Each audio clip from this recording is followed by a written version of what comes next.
Novi yang tadinya berbentuk manusia tiba-tiba berubah. Tingginya ini 2 kali lipat dari si Jo. Mulutnya ini bertaring giginya.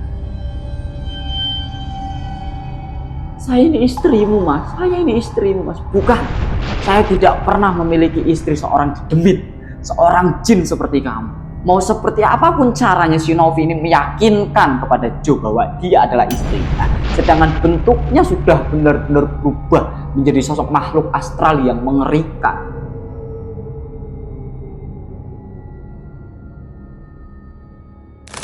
Bismillahirrahmanirrahim. Assalamualaikum warahmatullahi wabarakatuh. Halo dulur penikmat kisah mistis dimanapun kalian berada.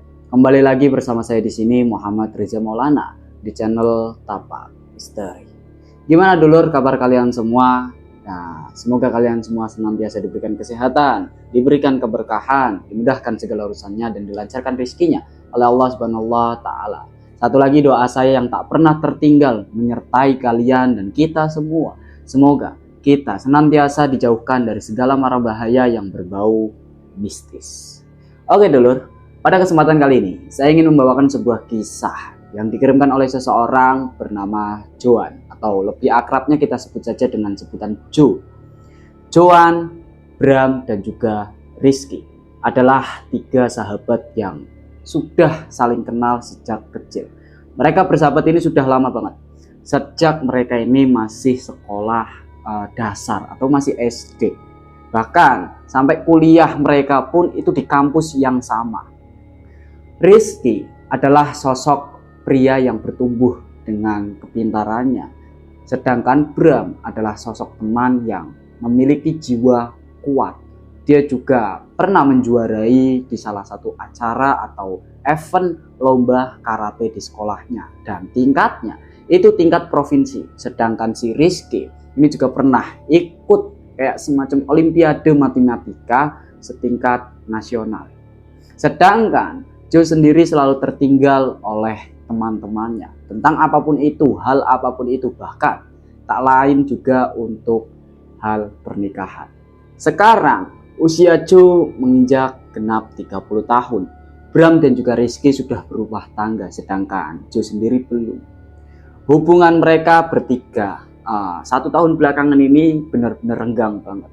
Setiap Jo ngajak nongkrong, kedua temannya selalu beralasan sibuk dengan keluarganya dan lain sebagainya. Bahkan tak jarang juga Jo merasa kesal ketika kedua temannya menanyakan satu hal yang sama tentang kapan dia nikah dan lain sebagainya. Intinya pertanyaan itu membuat hati Jo terasa terbakar.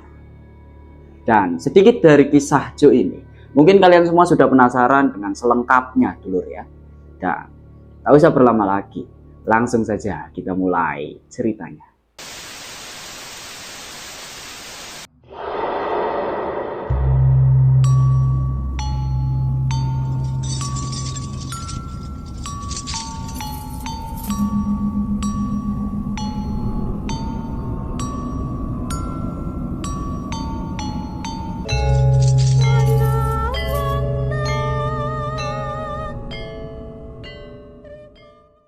Di hari Minggu, pertengahan bulan Agustus, Jo mendatangi sebuah pesta pernikahan dari temannya. Seperti biasanya, dia selalu datang sendiri, sedangkan teman-teman yang lainnya itu datang bersama keluarga mereka masing-masing, bersama anak dan juga istrinya. Nah, saat si Jo ini sedang duduk di sebuah bank, karena dia merasa minder. Teman-temannya sudah pada memiliki keluarga, sedangkan dia sendiri ini belum. Jadi dia minder. Dia memisah duduknya. Dia duduk di sebuah meja. Di situ ada beberapa kursi. Namun dia sendirian. Awalnya Bram mengajak Jo untuk bergabung. Namun saat itu Jo merasa risih akan semua hal itu. Dia pun menolaknya. Hingga duduklah dia di situ sendirian. Tak lama dari duduknya, dia sedang memakan hidangan yang ada di sana. Tiba-tiba lirih terdengar suara bapak-bapak di sebelahnya yang sedang ngobrol tentang sebuah sumur, di mana sumur itu merupakan sumur keramat yang bisa mendatangkan jodoh katanya. Dan dari obrolan itu Jo semakin penasaran. Perlahan dia menggeser bangkunya mendekati bapak-bapak tadi. Di situ juga bapak-bapak ini menjelaskan tentang sumur tersebut. Itu merupakan sebuah sumur kuno yang dinamai sumur Panyanduhan. Nah, dari sumur itulah mereka harus melakukan ritual, kemudian nantinya akan mendapatkan pasangan apabila mereka sulit mendapatkan pasangan secara otomatis. Mendengar sedikit tentang sumur Panyanduhan itu, dalam hati Jo ini kayak dia bertanya-tanya, sumur Panyanduhan di mana sih letaknya? Seperti apa sih sumurnya? Kok bisa orang-orang ini bilang sumur tersebut bisa mendatangkan jodoh? Bagaimana caranya? Nah, disitulah para bapak-bapak ini kemudian melanjutkan obrolannya, semakin panjang, semakin lebar, dan semakin meluas, hingga pada akhirnya Jo pun menemukan tempat yang dimaksud oleh bapak-bapak tadi. Setelah puas mendengarkan apa yang dikatakan oleh bapak-bapak tadi, Jo perlahan menghindar menjauh kembali ke tempat duduknya semula. Saat itu juga dia benar-benar mencatat tempat, nama, dan lokasi sumur tersebut berada di benaknya. Tak lama dia duduk di sana, terdengar suara panggilan seorang wanita. Jo. Setelah ditengok, ternyata itu adalah Ririn. Nah, Ririn ini dulu, dia merupakan seorang wanita yang menyukai Jo. Namun karena Jo sendiri, mungkin ya, kalau menurut saya terlalu pilih-pilih gitu dulu ya. Mungkin terlalu pilih-pilih. Nah, dari situlah Ririn ini mendekat. Mereka ngobrol. Ririn bertanya, Jo, kamu kok nggak bilang aku sih kalau kamu mau kesini juga? Kalau kamu bilang aku mau kesini, tadinya aku nebeng kamu aja. Ya, mana aku tahu, Rin, orang aku aja nggak tahu kamu mau kesini kok. Aku tadi datang ke sini bareng-bareng sama anak-anak yang lain. Cuman aku misah, mereka udah berumah tangga. Aku belum, makanya aku misah. Ya udah, kalau kamu nikah sama aku aja gimana? Kamu ini Rin, dari dulu sampai sekarang terus aja godain aku. Enggak pokoknya. Oh ya Rin, kamu mau nggak aku ajak ke suatu tempat? Wah, kemana cuy? Ada pokoknya. Jalan-jalan ya pasti. Kita kemana? Taman mini atau kemana? Bukan Rin. Terus kemana? Ke Panyanduhan. Panyanduhan. Saat itu Ririn yang tidak mengerti apa-apa. Dia ini benar-benar polos sekali. Karena dia tak tahu di mana letak Panyanduhan. Terus apa itu Panyanduhan? Dia pun bertanya ke Jo. Jo, Panyanduhan itu tempat wisata di mana? Nah, Jo ini menjelaskan kalau Panyanduhan itu bukanlah tempat wisata, melainkan sebuah sumur keramat yang dikatakan bisa mendekatkan jodoh. Dari situ Ririn ini kaget loh. Kok gitu? Dalam benak hati Ririn yang paling dalam, dia merasa tersakiti dengan ucapan Jo. Lantaran kita semua tahu dulu, kalau Ririn ini semenjak SMA sudah menyukai Jo. Tapi tiba-tiba Jo ini minta dianterin sama Ririn untuk datang ke sebuah sumur keramat guna mencari jodohnya di sana. Di situ ya wajar dong kalau Ririn ini agak kesel. Tapi karena Ririn tak mau bahwa calonnya nanti Jo-nya kecewa, kemudian nanti Jo meninggalkannya, tak mau berteman lagi dengannya. Akhirnya Ririn pun menyetujui. Nah, di pagi harinya berangkatlah mereka ke sebuah perkampungan. Perkampungan kecil. Di sana mereka mengendarai sebuah mobil milik Jo. Sampai di pintu gerbang atau kayak semacam gapura. Itu mereka tak tahu di mana letak pastinya sumur tersebut berada. Bertanyalah si Jo ini kepada salah satu warga yang sedang duduk di salah satu semacam kayak pos ronda gitu. Dia nanya tentang sumur Panyanduhan itu letaknya di mana dan lain sebagainya. Lah, si bapak-bapak yang ada di sana itu mengarahkan Jo. Kalau memang kamu mau mendatangi sumur Panyanduhan, kamu harus menemui kuncennya terlebih dahulu. Sedikit saya jelaskan dulu tentang kuncen. Kuncen itu bisa dikatakan juru kunci gitu ya. Kalau di tempat-tempat sakral biasanya ada yang namanya juru kunci. Biasanya ada di pemakaman, kemudian ada di daerah pegunungan, hutan, dan lain sebagainya. Itu ada kuncen atau satu orang atau sesepuh yang dipercayai sebagai juru kunci di tempat tersebut. Itu bukan orang sembarangan biasanya tuh. Nah, setelah mendengarkan apa yang dikatakan oleh bapak-bapak tadi, Jo pun bergegas minta diantarkan sama si bapak tadi menemui kuncen yang dimaksud. Diantarlah tuh di situ. Dalam mobil mereka bertiga, Jo, Ririn, dan bapak-bapak tadi ikut bersama dia. Tak lama berjalan sampailah di sebuah rumah. Rumahnya tak terlalu besar. Saat itu si bapak-bapak ini turun terlebih dahulu dan mengetuk pintu. Assalamualaikum, Bah.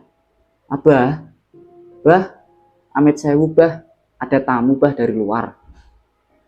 Terdengar nih langkah kaki dari dalam rumah. Dan dibukalah pintu. Ternyata itu adalah seorang kakek-kakek tua. Ya tidak terlalu tua, mungkin bisa kalau dilihat dari wajahnya itu usianya sekitar 50 tahunan. Masih belum terlalu tua kalau menurut saya 50 tahunan, walaupun rambutnya sudah berubah memutih gitu dulu ya.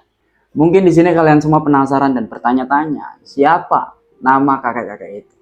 Kalian dengarkan baik-baik.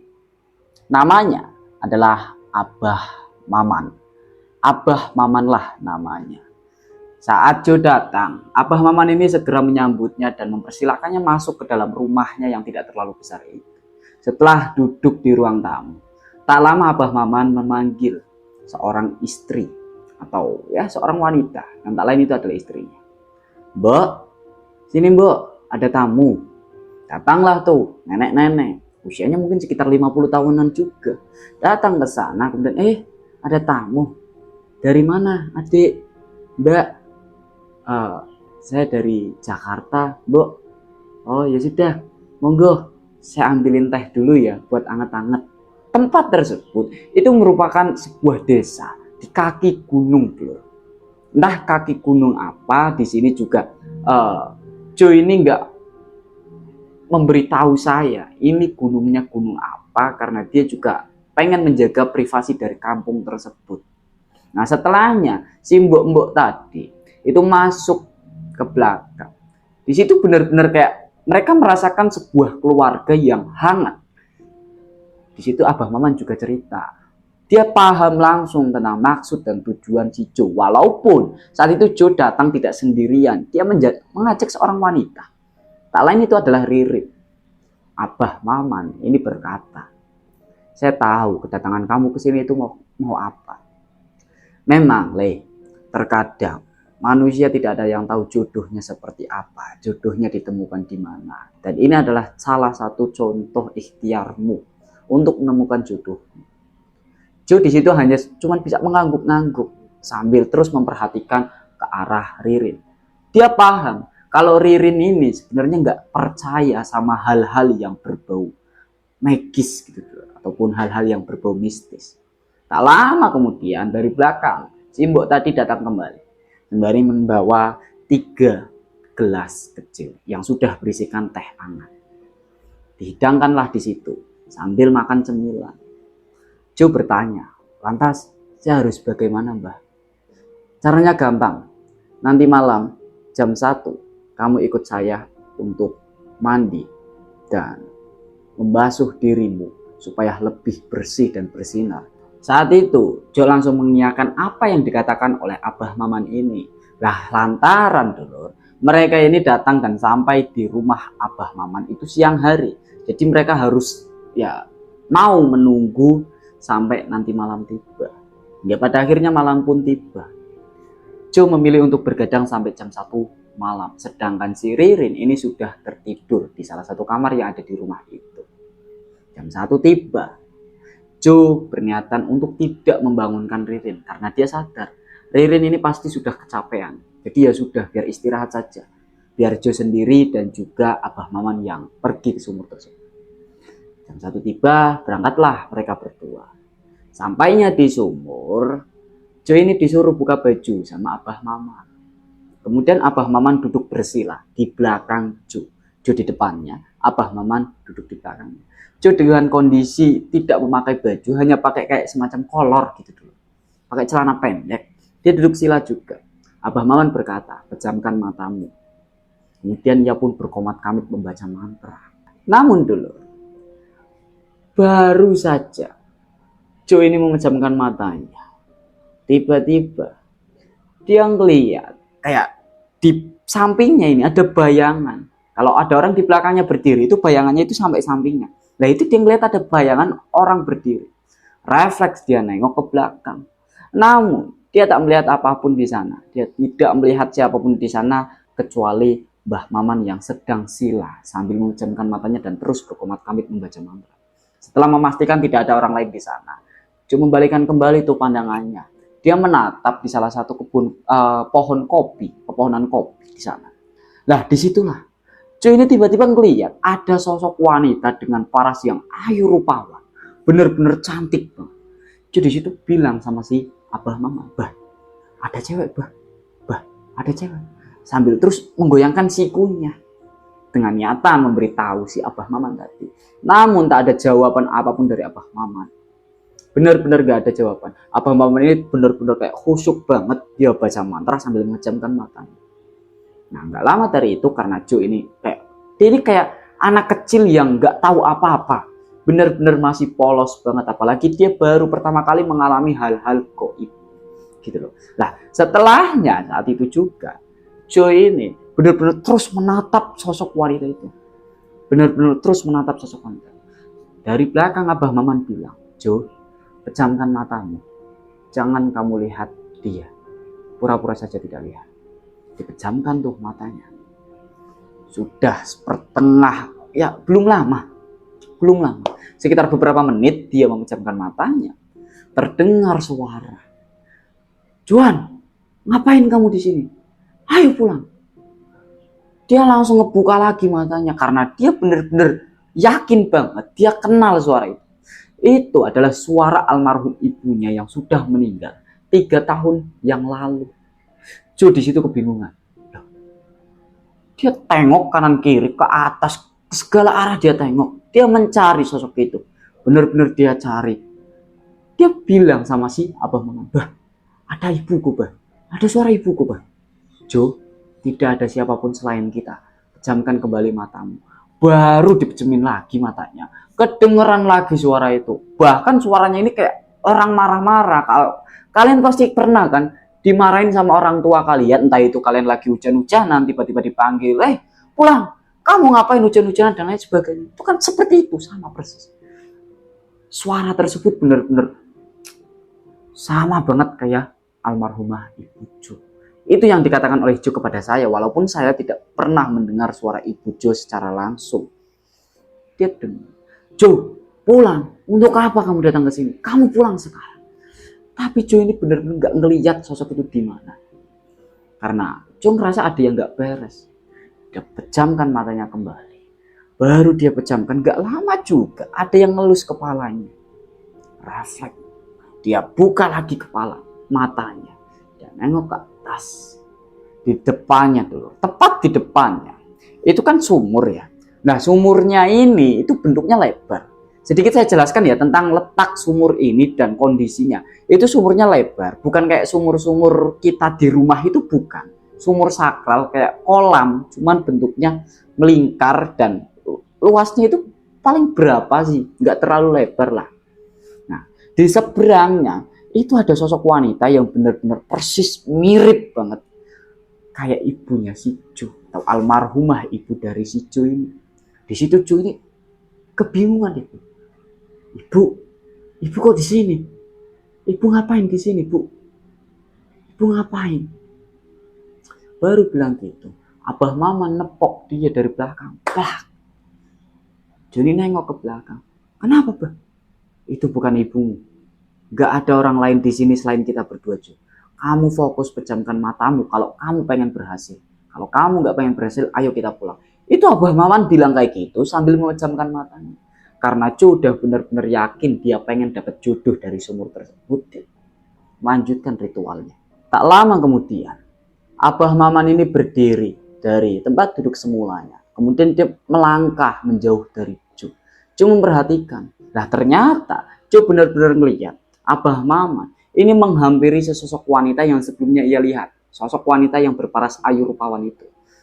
Abah ini mendekati wanita itu. Dia berlutut di depannya. Entah apa yang dibaca, entah apa yang dibicarakan, Jo tidak tahu. Nah setelahnya nggak lama lagi, Abah Maman kembali. Terus dia duduk di samping Jo. Jo bertanya dong, Bah, itu siapa wanita, Bah? Itu Nyai penunggu sumur ini, Jo. Dialah yang bakalan nantinya ngasih kamu jodoh.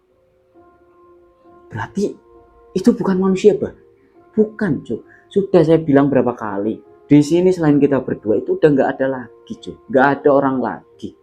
Itu adalah sosok makhluk penunggu sumur yang nantinya akan kamu jadikan untuk tempat ritual. Oke Jo, sekarang kamu sudah selesai, tinggal melanjutkan ritual selanjutnya. Ritual selanjutnya? Iya, apa bah? Kamu harus berendam di sumur ini sampai nanti jam 5 pagi. Wah, saat itu Jo ini benar-benar kaget karena dia mikir gitu loh. Dia berpikir kuat atau tidak dengan kondisinya yang udah menggigil kedinginan, disuruh untuk berendam di sana sampai jam 5 pagi. Namun karena keputusannya yang udah benar-benar bulat untuk mendapatkan jodoh dari sumur tersebut, Jo pun akhirnya mengiyakan. Dia nggak tahu kalau ternyata nantinya Abah Maman ini bakal pergi ninggalin Jo sendirian. Bilanglah tuh Abah Maman, kamu bakal berendam di sini sendirian, tidak akan ada yang mengganggumu secara kasat mata, namun akan banyak yang mengganggumu secara tak kasat mata. Jo bingung. Nah, terus Abah mau kemana? Saya akan pulang. Nanti jam 5 saya akan kembali lagi ke sini untuk menjemputmu. Nah, setelah Abah Maman ini pergi, tak kelihatan lagi. Jo berusaha untuk memejamkan matanya dengan niatan untuk mereda rasa takutnya itu. Nah, baru aja dia memejamkan matanya, dengeran dari depannya, Juan, langsung dong. Dia buka matanya, ternyata di depannya itu jarak sekitar 1 meteran lah. 1 meteran di depannya. Itu adalah sosok Ririn yang entah dari mana datangnya dan entah bagaimana ceritanya dia bisa ada di sana. Loh, Ririn, kamu ngapain di sini? Juan, tolong aku, tolong aku, ada apa? Itu di belakang kamu, Jo saat itu dia bingung dengan apa yang dikatakan oleh Ririn ini tentang di belakangnya itu ada apa, di belakang Jo ini ada apa. Perlahan menghela nafas, Jo pun memberanikan diri buat nengok ke belakangnya. Setelah ditengok, dia nggak ngeliat adanya siapapun. Sambil nengok kembali ke arah Ririn, Jo ini bilang, loh, orang nggak ada. Astaga, Ririn. Wah, Ririn yang semulanya wajahnya ini benar-benar Ririn, tiba-tiba berubah menjadi sosok yang wajahnya ini rata dulu, benar-benar rata, kayak nggak ada hidungnya, nggak ada matanya, nggak ada mulutnya, rata semuanya. Di situ Jo berusaha untuk menahan rasa takutnya. Dia benar-benar yakin kalau sosok yang ada di depannya itu bukan Ririn sungguhan. Dia memejamkan matanya, kedengeran nih kayak suara percikan air orang berjalan. Kalau orang berjalan di dalam air itu kan kayak kedengeran lah, suaranya beda gitu. Itu berjalan mendekati si Jo. Tapi Jo berusaha, benar-benar berusaha untuk tetap berada di sana dan gak lari. Gak lama dari suara itu, tiba-tiba Jo ini ngerasa ada sebuah tangan, telapak tangan yang besarnya mungkin kayak 2 kali lipat telapak tangan saya, segini mungkin ya, meraba wajahnya dengan perlahan. Kulitnya ini benar-benar kasar banget. Kemudian untuk tangan bagian belakangnya ini kayak berbulu gitu loh, bulunya ini lebat banget. Di situ Jo, wah, benar-benar udah ketakutan banget. Dia cuma bisa bilang, tolong jangan ganggu aku, tolong jangan ganggu aku. Gak cuma di situ, Jo juga ngerasain di dalam air itu kakinya ada yang kayak ngeraba gitu loh, kayak sebuah tangan ngegenggam kaki Jo. Kukunya ini panjang banget, bener-bener panjang banget, kayak ngelus-elus kaki Jo. Nah, saat itu juga Jo terus berusaha untuk bertahan, bener-bener berusaha untuk bertahan supaya dia nggak gagal. Karena ya mau gimana, jauh-jauh dari Jakarta datang ke situ cuma buat ritual itu, dia gagal, dia bakal menyesal gitu loh. Yang ada di pikiran Jo, tapi yang ada di pikiran saya berbeda. Bahkan mungkin yang ada di pikiran kalian semua berbeda. Nah, gak lama dari itu juga dulu, dengar nih, tiba-tiba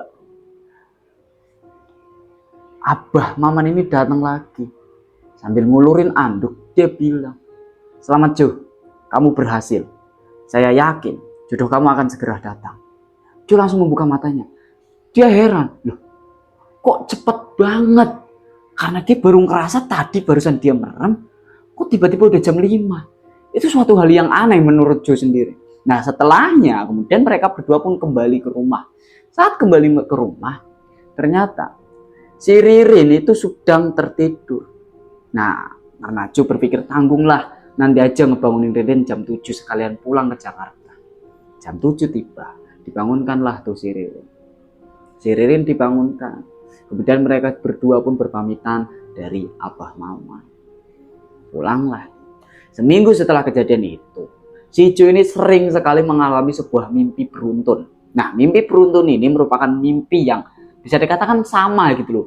Hari ini mimpi A, besok mimpi A, terus mimpinya A gitu terus.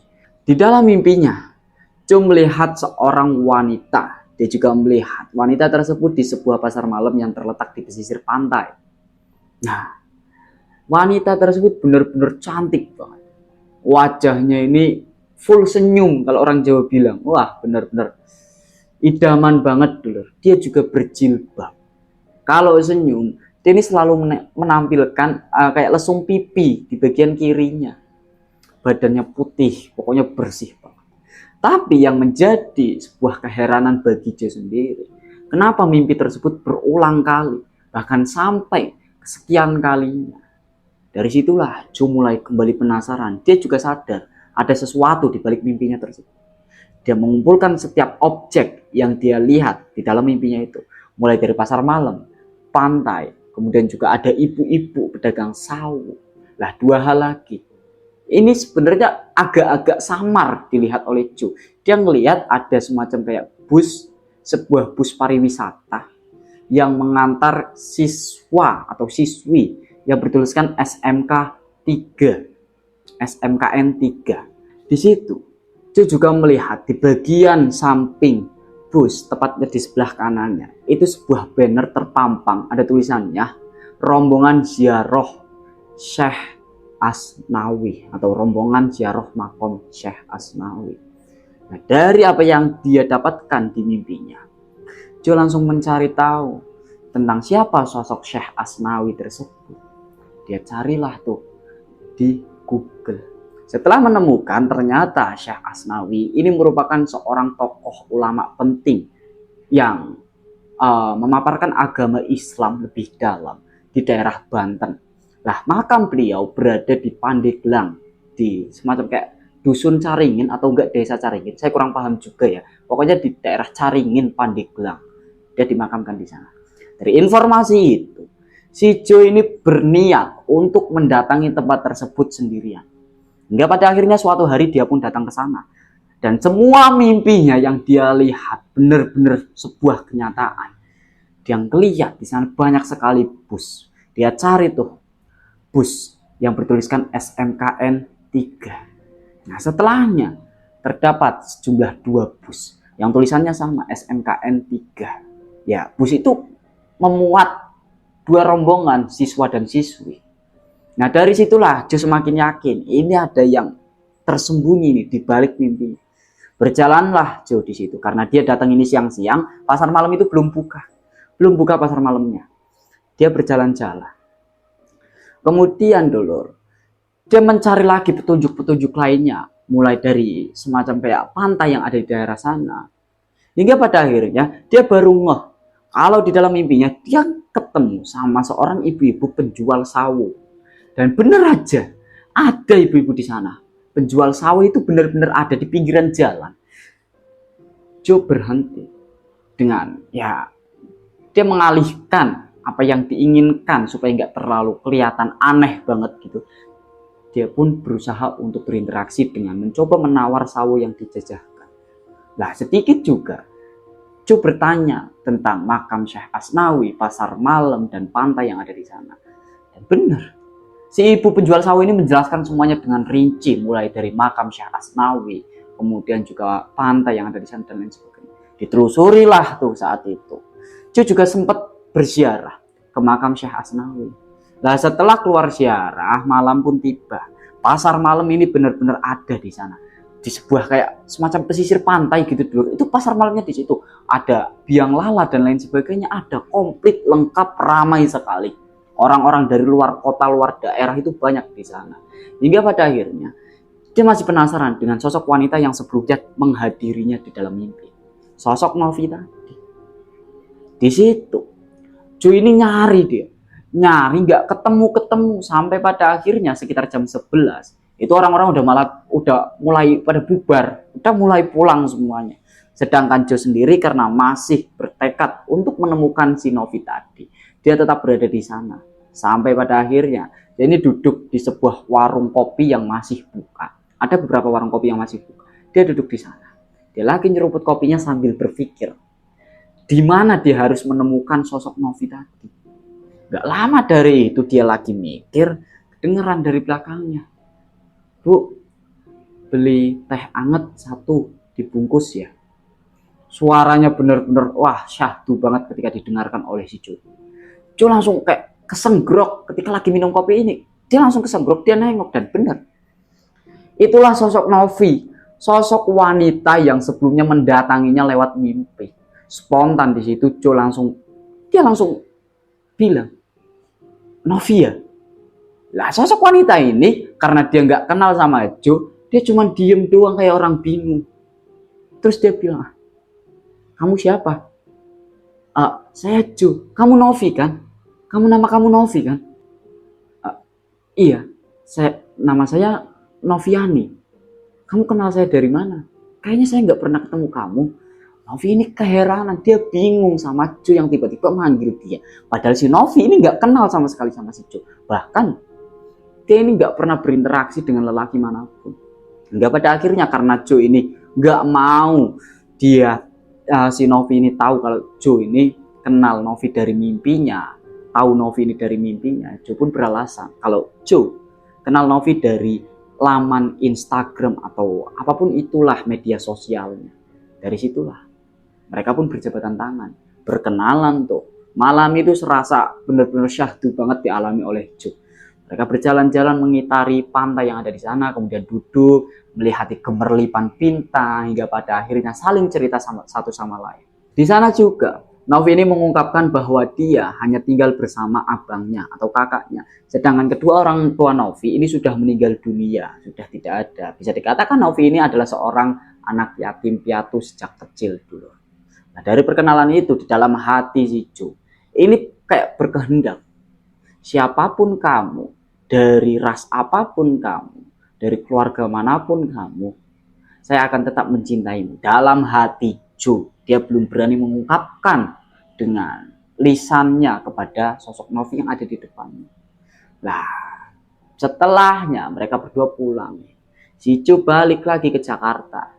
Dia balik ke Jakarta, kemudian dia di situ udah dapat nomor WA dari si Novi tadi. Berkomunikasi lah dia, sering juga ketemu. Sekitar ya seminggu sekali lah paling tidak si Jo ini datang ke Pandeglang untuk menemui si Novi. Hingga pada akhirnya 1 bulan berlalu, Novi juga sudah menimbulkan sebuah rasa-rasa percikan-percikan asmara hati yang begitu. Kalian tahu sendirilah bagaimana ketika dua pasang jomblo ini bertemu. Nah kemudian mereka berdua memutuskan untuk menikah sesegera mungkin karena Jo sudah tidak tahan lagi mungkin dulu ya. Mungkin kalian juga paham di sini apa yang saya maksud. Nah sedangkan Novi sendiri memang sudah merasa nyaman dengan si Jo yang humble. Dia juga humoris dan murah senyum. Mereka pun akhirnya memutuskan untuk menikah. Pernikahan berlangsung ya biasa, sederhana. Karena si Novi ini bukan dari keluarga yang memiliki nama. Bahkan si Jo sendiri juga hidupnya sendiri, dia perantau dan dia kerja sendiri, dia bisa membangun rumah sendiri dan lain sebagainya. Menikah mereka 1 minggu berlalu, itu masih biasa saja. Jo belum merasakan adanya hal yang aneh dengan istrinya. Belum merasakan. Nah, menginjak 2 minggu berlalu, saat itu barulah Novi ini menampilkan lagak-lagak atau tingkah-tingkah yang menurut Jo aneh. Dia selalu bangun di tengah malam. Nah nanti si Novi ini keluar rumah. Entah untuk apa saat itu dia keluar rumah. Bahkan suatu kejadian pernah dialami oleh si Jo. Dia melihat secara langsung tuh Novi keluar diikutin sama Jo dari belakang. Si Jo ini heran. Novi ini kayak orang lagi ngobrol, tapi di sekelilingnya nggak ada siapapun itu. Bener-bener nggak ada orang sama sekali. Perlahan tuh si Jo ngedeket. "Novi, kamu lagi ngapain? Kamu ngobrol sama siapa?" Novi menjelaskan kalau ternyata dia adalah seorang anak indigo atau wanita indigo yang bisa melihat sosok-sosok tak kasat mata. Nah dari situ awalnya Jo tidak merasa risih dengan apa yang terjadi oleh si Novi ini atau apa yang dialami oleh Novi ini. Hingga pada akhirnya saking seringnya kejadian tersebut, si Jo pun mengatakan kepada Novi, Pokoknya kamu kurang-kurangilah ngobrol sama makhluk-makhluk seperti itu. Apalagi kamu ini udah jadi istriku. Jadi ayolah, kita fokus ngurus rumah tangga kita. Udah, gak usah kamu peduliin sosok-sosok seperti itu. Selain kejanggalan itu, Jo juga sering bertanya dan mempertanyakan ketaatan Novi ini terhadap Allah Subhanahu wa Ta'ala. Karena waktu itu dulu pernah suatu ketika pada saat malam Jumat, itu habis maghrib, kondisinya habis maghrib.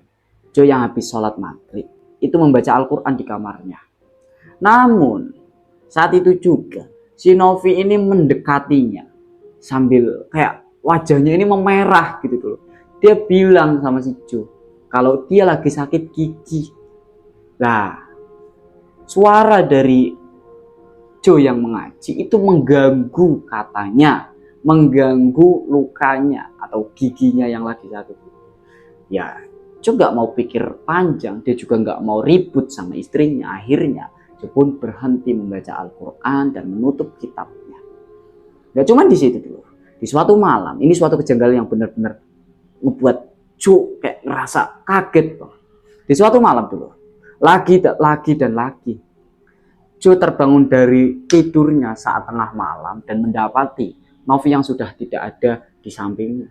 Nah saat itu juga, Jo baru mau ngebuka pintu kamarnya, dia ngedenger nih, si Novi lagi ngobrol. Entah ngobrolnya sama siapa, namun kali ini Jo ngedenger suara dari lawan bicaranya si Novi. Jelas banget, suaranya ini kayak laki-laki. Laki-laki, suaranya ini bergema gitu loh, suaranya bergema. Perlahan tuh, Jo ngintip dari kamarnya. Diintiplah dan kelihatan. Sosok Novi yang tadinya wanita cantik, benar-benar cantik, tiba-tiba berubah menjadi sosok makhluk yang benar-benar menyeramkan. Wajahnya pucat, membekam, hitam, kayak dari mulutnya ini keluar terus air liur. Kukunya ini, kuku tangannya, 10 kuku tangannya panjang menjuntai sampai bawah kakinya. Rambutnya acak-acakan, wajahnya ini keriput kayak orang tua gitu. Nah, sedangkan di sebelahnya, sebelah si Novi, ini ada sosok makhluk dengan tinggi yang begitu, wah sekitar beberapa meter itu, 3 meter. 3 meter dengan kondisinya udah benar-benar berbulu semua, atau biasa kita sebut itu sebagai sosok genderuwo gitu dulu ya. Nah, dari situlah Jo semakin sadar kalau ternyata istrinya ini udah bukan manusia lagi. Jo di situ khawatir. Dia benar-benar khawatir, dia tutup pintunya perlahan, dia kembali ke ranjangnya sebelum Novi ini kembali. Dia langsung nyelimutin tubuhnya, dia tutupin tubuhnya dengan menggunakan selimut yang ada di kamar itu.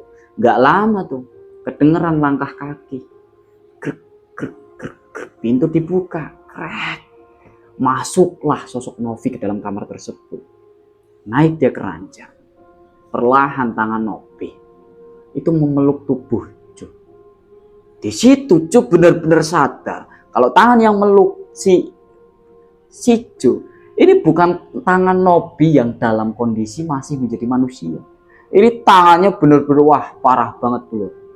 Perlahan juga kepala Jo ini dibelai pakai kepalanya, terus pakai tangannya, terus dijilatin. Di situ Jo ini cuma bisa terus pura-pura tidur hingga pada akhirnya di pagi harinya dia pergi lebih awal. Nah sebelum pergi dia menitipkan sebuah surat atau meletakkan sebuah surat di meja makan yang bertuliskan, Novi mohon maaf aku berangkat kerja lebih awal karena akan ada meeting bersama klien penting. Nah disitulah Novi cuma bisa oh ya udah. Ternyata si Jo ini bukan kerja tapi ke salah satu orang pinter yang dikenalkan oleh si Bram. Di situ Jo bercerita hingga akhirnya si orang pinter ini bilang dia bukan seorang manusia. Dia ini sosok dedemit penunggu sumur Panyanduhan itu. Dari situlah Jo semakin panik lagi. Terus bagaimana Ki? Kamu tenang saja. Yang penting kamu ceraikan terlebih dahulu istrimu. Nah setelah itu kamu taburkan garam ini di sekeliling rumahmu agar sosok tersebut tidak berani mendatangimu lagi. Nurut tuh. Karena dia udah benar-benar ketakutan banget. Namun di hati kecilnya, si Jo ini masih merasa sayang, cinta, dan ya begitulah sepasang suami istri ketika sudah menikah dengan sosok Novi yang berbentuk manusia, bukan Novi yang berbentuk dedemit seperti itu dulu. Nah kemudian pulanglah nih si Jo, pulang tuh. Di situ tingkah si Novi ketika Jo pulang, itu habis maghrib. Dia baru buka pintunya, dia manggil-manggil Novi dengan keadaan rumah yang udah berantakan. Ternyata Novi duduk di sebuah bangku sambil meringkuk, dia nangis. Jo di situ sadar, wah ini kayaknya si Novi udah tahu nih kalau dia bakal menceraikannya.